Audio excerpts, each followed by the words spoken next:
गोर लागे छिए तो सबके पैर छूके प्रणाम करे छिए। सब लोग ठीक छो। यहाँ उपस्थित है हमारे सभी नेता। पहले हम आपका आभार प्रकट करेंगे जो मेरी मां बहनें यहाँ पर बैठी हैं, क्रांतिवीर कर्मी जो युवा साथी है यहाँ, और जो इतिहास है मेरा। मैं एक बात आपको बता दूं, मैं सिर्फ सीमांचल और कोसी के विकास के लिए आज जो यहाँ बहुत हमारे माननीय मंत्री जी लोग जो वरिष्ठतम मिनिस्टर हैं, हमारे जीतन बाबू यहाँ पर मौजूद हैं जो हमारे लिए पिता की तरह है, चिराग पासवान जी जो मेरे बहुत ही करीब, रामविलास जी ही मेरे साथ बहुत करीब थे।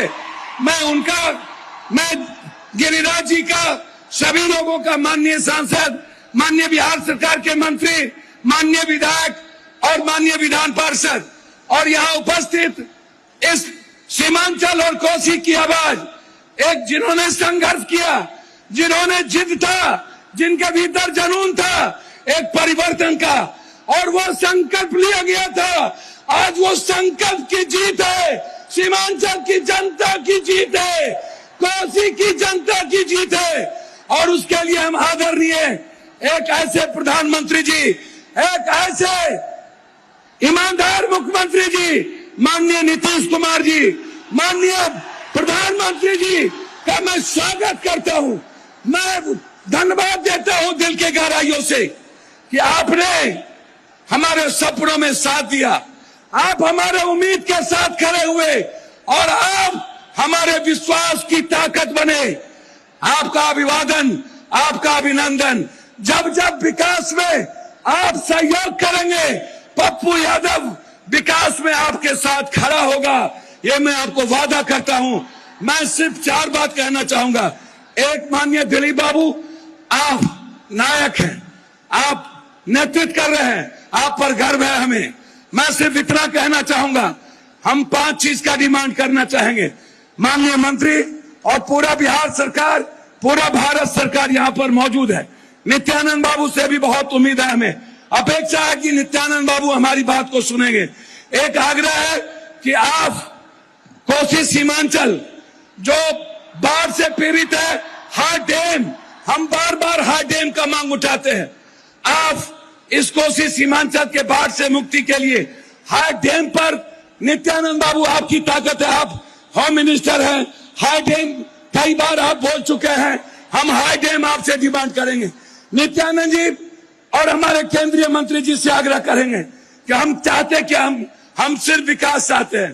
कोसी सीमांचल हमेशा दूर रहा है, इसीलिए मैं आपसे आग्रह करना चाहूंगा, पूर्णिया या कोसी में एक एम्स का निर्माण आपके द्वारा जरूर घोषित हो। यह सीमांचल की जनता एक एम्स चाहती है, यह मैं आपसे चाहूंगा। तीसरी चीज आपसे मैं चाहूंगा, पूर्णिया उपराजधानी बने, पूर्णिया हाईकोर्ट बेंच बने, यह पूर्णिया की जनता चाहती है। मैं बहुत डिमांड नहीं करूंगा, लेकिन यह हमें गर्व होगा कि आप सब लोग इस पूर्णिया की जनता की आवाज के सहयोग बने। मैं इन्हीं शब्दों के साथ एक आग्रह करूंगा आपसे कि पूर्णिया में एक इंटरनेशनल स्टेडियम की घोषणा हो, एक ऐसा स्टेडियम जो भारत में आके खेले। मैं इन्हीं शब्दों के साथ मैं पुनः आपसे आग्रह करते हुए कि आपने मखान पर और तिलकुट पर 18% और मखान पर अब 5% आपने जीएसटी लगाया है।